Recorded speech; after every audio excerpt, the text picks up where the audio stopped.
Good afternoon সকলকে। চাকরি সংক্রান্ত বিভিন্ন আপডেটের জন্য আমার চ্যানেলটিকে সাবস্ক্রাইব করো। আজকে এইমাত্র প্রকাশিত হলো আরপিএফ এসআই এর রেজাল্ট।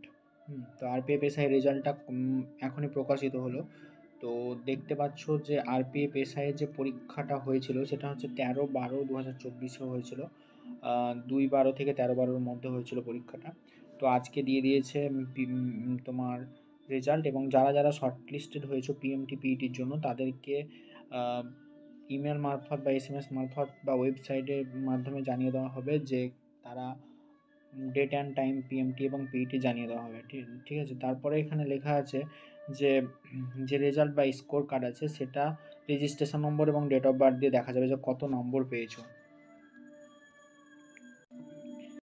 এবং এটা দেখতে পাবে হচ্ছে 6 তারিখ পর্যন্ত। ঠিক আছে, 6/3/2025 পর্যন্ত দেখতে পাবে। তো এখানে প্রত্যেকে দেখতে পাচ্ছে যে রেজিস্ট্রেশন নাম্বার দেওয়া আছে, নিজের রেজিস্ট্রেশন নাম্বার সার্চ করে নিজে শর্টলিস্টেড হয়েছে কিনা দেখে নাও। তো কাট অফটা প্রচণ্ড ইম্পর্টেন্ট। তো কাট অফ দেখতে পাচ্ছ যে ইউআরের জন্য এসছে 75.96।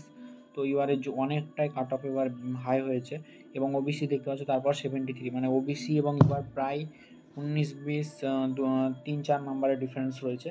এবং এসসি এসটি 68-67। তো এসসি এসটি অনেকটাই কম। তারপর ইডাব্লিউএস আছে। ঠিক আছে। তো এটা হলো মেলদের ক্ষেত্রে, এবং ফিমেলদের ক্ষেত্রে দেখতে পাচ্ছ 69 কাট অফ গিয়েছে, এবং এসটিতে গিয়েছে 62। কিন্তু তুমি একটা জিনিস লক্ষ্য করো যে ওবিসিতে আবার জেনারেলের চেয়েও কাট অফ বেশি গিয়েছে ফিমেলদের। তো এটাই ছিল কাট অফ। তো চাকরি সংক্রান্ত বিভিন্ন আপডেটের জন্য আমার চ্যানেলটিকে সাবস্ক্রাইব করো। নতুন চ্যানেলটিকে গ্রো করতে সাহায্য করো। ধন্যবাদ।